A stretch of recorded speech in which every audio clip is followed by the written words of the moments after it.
Welcome back with a new story. ये इन दिनों की बात है कि जब माँ बदौलत नया नया जवान हुआ था। एक भले मानस अंकल हमारे हमसाया में बतौर किरायादार रहते थे। इनके 6 बच्चे थे, जिनमें 4 लड़कियाँ और 2 लड़के शामिल थे। हमसाया होने के नाते हमारे इनके साथ बहुत अच्छे ताल्लुक़ थे। वैसे तो इनके सारे बच्चे ही क्यूट थे, लेकिन यहाँ मैं जिस बच्ची का ज़िक्र करने जा रहा हूँ, इसका नाम शगुफ्ता था और वो अपने घर में सबसे बड़ी थी। हम सब इसे शगुफ्ता आपी कहते थे। शगुफ्ता आपी का रंग गंदमी और हाइट मुनासिब थी। अपने बहन भाइयों के साथ वो मुझे भी पढ़ाया करती थी। अपने दूसरे बहन भाइयों की निस्बत वो मेरा बहुत ज़्यादा ख्याल रखती थी। यहाँ तक कि बाज़ अनजान लोग भी मुझे इनका छोटा भाई समझते थे। मेरा बचपन इन्हीं के साथ गुज़रा था। फिर यूँ हुआ कि आपी की शादी हो गई। शगुफ्ता आपी का ख़ावंद किसी यूरोपीय मुल्क में काम करता था, इसलिए वो शख्स सालों बाद घर आया करता था। काफ़ी अर्सा बाद जब इनके शौहर को वहाँ की नेशनलिटी मिल गई, तो उन्होंने आपी को भी स्पॉन्सर्ड वीज़ा कर दिया। फिर इस सिलसिला में उन्हें सफारत खाने की जानब से इंटरव्यू की कॉल मौसूल हुई, तो वो इंटरव्यू देने के लिए इस्लामाबाद आ गईं। यहाँ आकर ज़ाहिर है उन्होंने हमारे यहाँ ही ठहरना था। इस तरह हम लोग शादी के बाद इनसे पहली बार मिल रहे थे। चूँकि इनका ससुराल दूर के शहर में रहता था, इसलिए हमारा इनके साथ कोई राब्ता ना रहा।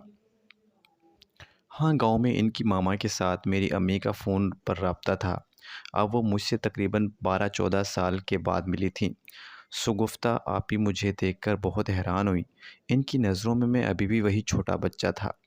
चुनांचे जैसे ही मैं इनसे मिला, तो उन्होंने मुझे सर से पाँव तक देखा और फिर कहने लगीं, मुन्ना इतनी जल्दी जवान भी हो गया। इनकी आंखों से खासी हैरत झलक रही थी।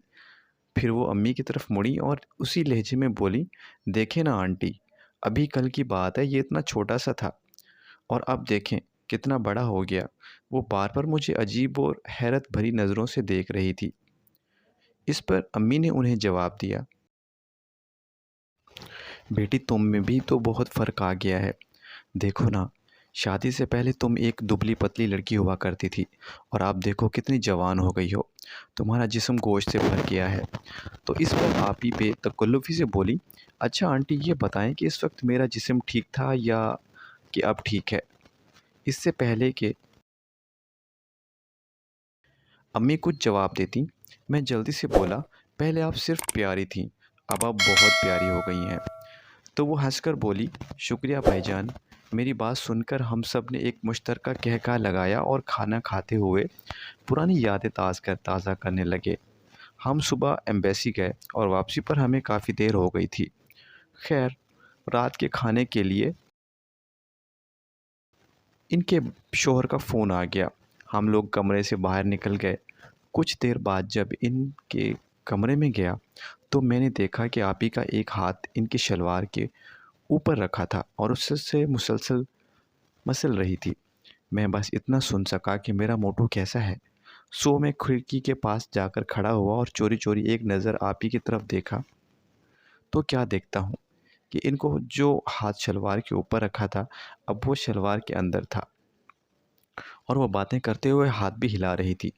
मैं समझ गया कि कुछ देर बाद उन्होंने अपने हाथ को शलवार से निकाला और उसे अपने छाती पर ले गईं और फिर अपने मोमेंट दबाना शुरू कर दिए।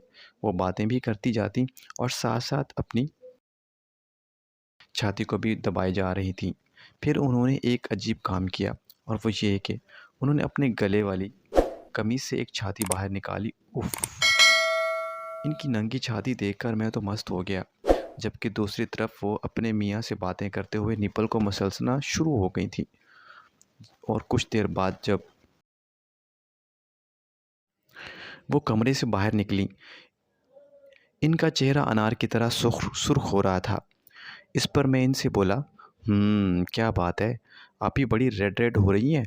भाईजान से क्या बातें हुईं? मेरी बात सुनकर वह मुस्कुराते हुए बोलीं, चल बेशर्म ऐसी बातें नहीं पूछते। फिर उन्होंने एक गहरी सांस ली और कहने लगी, तुम नहीं समझोगे। आप समझाएंगी तो मैं समझ जाऊंगा। कहने लगी, तुम अभी बच्चे हो। इसी दौरान मैं आप ही के बहुत करीब हो गया। मैंने इस बात को महसूस कर लिया था कि वो शख्स बुखार में मुब्तला हो गई हैं। चुनांचे मैंने अपना हाथ इनके माथे पर रखा तो इनका माथा बहुत गर्म हो रहा था। इसलिए मैं जानबूझकर बोला, लगता है कि आपको बुखार हो गया है। मैं ठीक हूँ। मैंने अपने अंदर हिम्मत पैदा की और आप ही के गालों पर हाथ फेरते हुए बोला, उफ़ आप ही, आपके गाल कितने हार्ड हो रहे हैं। और मज़ीद हिम्मत करके इनके बिल्कुल करीब हो गया। इधर मेरे गालों पर मसाज से वो थोड़ा सा काँपी, फिर गैर महसूस तरीके से वो मेरे साथ लग गईं और चोर निगाहों से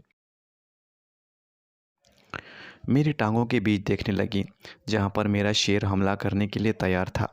हम एक दूसरे के इस कदर नज़दीक हो चुके थे कि मेरी गर्म साँसें इनके गालों से टकरा रही थीं।